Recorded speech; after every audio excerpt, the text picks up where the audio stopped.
Assalamualaikum warahmatullahi wabarakatuh.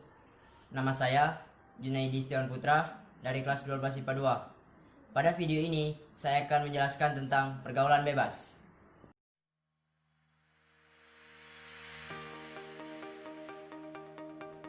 Pergaulan bebas merupakan salah satu bentuk perilaku yang menyimpang, yang melewati batas dari kewajiban, tuntutan, aturan, syarat, dan perasaan malu. Menurut Kamus Besar Bahasa Indonesia atau KBBI, kata pergaulan berarti menjalin pertemanan dalam kehidupan bermasyarakat, sedangkan kata bebas berarti lepas atau tidak terikat. Jadi, dapat dikatakan jika pergaulan bebas adalah jalinan pertemanan dalam kehidupan bermasyarakat yang lepas atau tidak terikat. Biasanya, pergaulan bebas sering terjadi di kalangan remaja, tetapi bisa juga terjadi di kalangan orang dewasa. Adapun faktor penyebab pergaulan bebas di kalangan remaja yaitu yang pertama, rendahnya taraf pendidikan keluarga. Seperti keluarga yang mengizinkan sang anak berpacaran tanpa adanya pengawasan yang menyebabkan sang anak terjerumus ke dalam pergaulan bebas.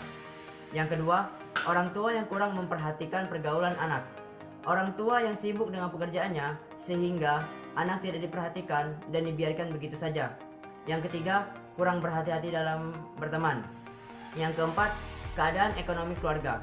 Contohnya, anak yang putus sekolah karena ekonomi yang kurang mampu, membuat perilaku sang anak menjadi semakin terpuruk. Yang kelima, broken home atau tidak keharmonisan keluarga. Secara psikologis, anak yang mengalami broken home akan selalu atau cenderung melakukan pergaulan bebas. Anak tersebut memang tidak akan merasa nyaman untuk berada di rumah, bahkan tidak akan merasa bahagia dengan apa yang terjadi di rumahnya, sehingga membuat anak mencari kebahagiaan sendiri yang terjerumus ke dalam pergaulan bebas. Adapun dampak dari pergaulan bebas ini yaitu yang pertama, ketergantungan terhadap obat. Faktanya, ketergantungan terhadap obat-obatan bisa terjadi karena adanya pergaulan bebas. Dengan pergaulan yang bebas, banyak orang yang mencoba untuk mencari kebahagiaan dengan cara lain. Biasanya, obat-obat tersebut dikonsumsi agar dapat terhindar dari rasa kesedihan. Obat-obatan yang dikonsumsi biasanya obatan terlarang seperti narkoba. Yang kedua, adanya perilaku seks bebas. Tidak bisa dipungkiri, pergaulan bebas juga dapat memicu perilaku seks bebas. Seseorang yang melakukannya cenderung merasa kesepian dan melakukan itu untuk mendapatkan perhatian dari luar rumah. Perilaku seks bebas sangat tidak baik bagi seseorang karena dapat menimbulkan penyakit. Yang ketiga, tingkat kriminalitas yang tinggi. Tingkat kriminalitas yang terjadi ini kebanyakan pelakunya adalah para remaja ketika mereka mulai lepas kontrol dari orang tua.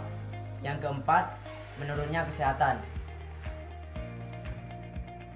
Pencegahan pergaulan bebas dapat dilakukan dengan cara berikut. Yang pertama, memperkuat pendidikan agama. Pendidikan agama dan moral dapat memperkuat iman seseorang sejak dini. Jika sejak kecil, seseorang telah tertanam mengenai pengertian benar dan salah, biasanya ia akan dapat menghindari pergaulan bebas yang jelas-jelas merupakan hal yang tidak benar. Kedua, membentuk karakter yang positif. Pembentukan karakter manusia sejak kecil sangat diperlukan agar dapat menjadi pribadi yang kuat dan berpendirian kokoh, sehingga walaupun mempunyai kesempatan untuk hidup bebas, ia dapat mengendalikan dirinya. Ketiga, memilih teman. Seperti yang telah disebutkan, pemilihan teman yang kurang sesuai akan mempermudah seseorang terjerumus ke dalam pergaulan bebas. Karena itulah, penting untuk memilih teman dan mengenali tipe kepribadian seseorang yang sekiranya dapat memberikan pengaruh positif. Keempat, mempererat hubungan antar orang tua dan anak. Hubungan orang tua dan anak yang erat secara langsung akan memberikan pengawasan yang lebih baik kepada anak. Jika anak dekat dengan orang tuanya, maka dia akan lebih terbuka kepada orang tuanya. Yang kelima, menghindari lingkungan yang tidak kondusif. Jika anak berada dalam lingkungan yang positif, maka ia juga akan mencontoh hal yang positif. Begitu sebaliknya, apabila anak berada pada lingkungan yang tidak kondusif, maka pengaruh lingkungan tersebut dapat membuatnya menjadi berperilaku menyimpang dari norma sosial yang ada. Kesimpulannya, pergaulan bebas sangat berbahaya bagi kalangan remaja karena dapat menghancurkan masa depannya. Peran orang tua sangat penting dalam mendidik anaknya agar tidak terjerumus ke dalam pergaulan bebas. Dan kita sebagai generasi muda harus memberikan contoh dan dampak yang positif bagi generasi muda yang lainnya. Stop pergaulan bebas, lanjutkan prestasimu.